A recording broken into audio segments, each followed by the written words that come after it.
kolkii maalmihii nadiifiskeeda u dhammaadeen sidii sharciga muuse lahaa waxay geeyeen yeruusaalem inay rabbiga u dhiibaan siday ugu qoran tahay sharciga rabbiga. curug walba oo lab ah waxaa loogu yeeri doonaa quduus xagga rabbiga, iyo inay allabari u bixiyaan siday ugu qoran tahay sharciga rabbiga.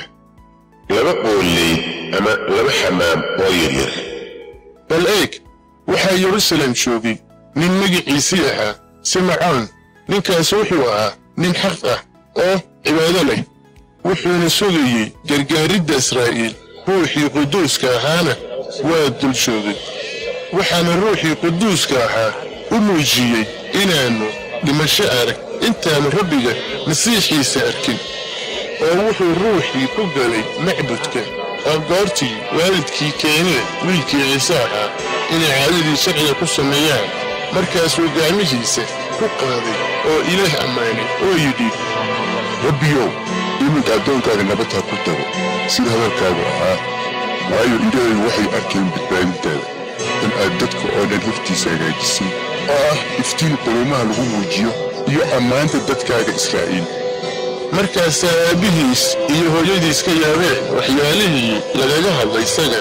simcoon ayaa iyaga u duceeyey, wuxuuna hooyadiis Maryam ku yidhi, ogow, wiilkan waxaa loo dhigay dhicidda iyo kicidda kuwa badan oo Israa'iil ku jira, iyo calaamo ka gees ahaan lagaga hadlo, si ay qalbiyo badan fikiradoodu u muuqan doonaan, adigana seef baa naftaada ka mudbixi doonta.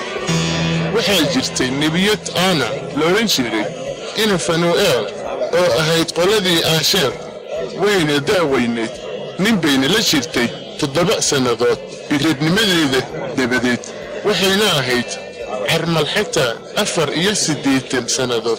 macbudkana kama ay tegin, laakiin ilaah ayay soon iyo salaad habeen iyo maalinba ku caabudaysay. saaxaddaas qudhayda ayay soo gashay oo ilaah u mahadnaqday, oo kuwa furashada yeruusaalem sugayey oo dhan ayay xaggiisa kala hadashay. waartay wax walba dhammeeyeen sida sharciga rabbigu leeyahay, waxay ku noqdeen Galiili ilaa magaaladoodii Naasareed. wiilkii ayaa koray oo itaal weynaaday, waxaana ka buuxsantay xikmad. ilaah nimcadiisuna way dul joogtay.